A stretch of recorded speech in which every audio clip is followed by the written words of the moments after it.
सोना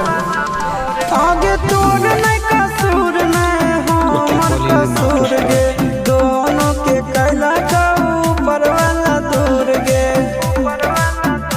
आगे अभी सक छोड़ा के तो मिलोगे चिंटू या न जान से आगे सोना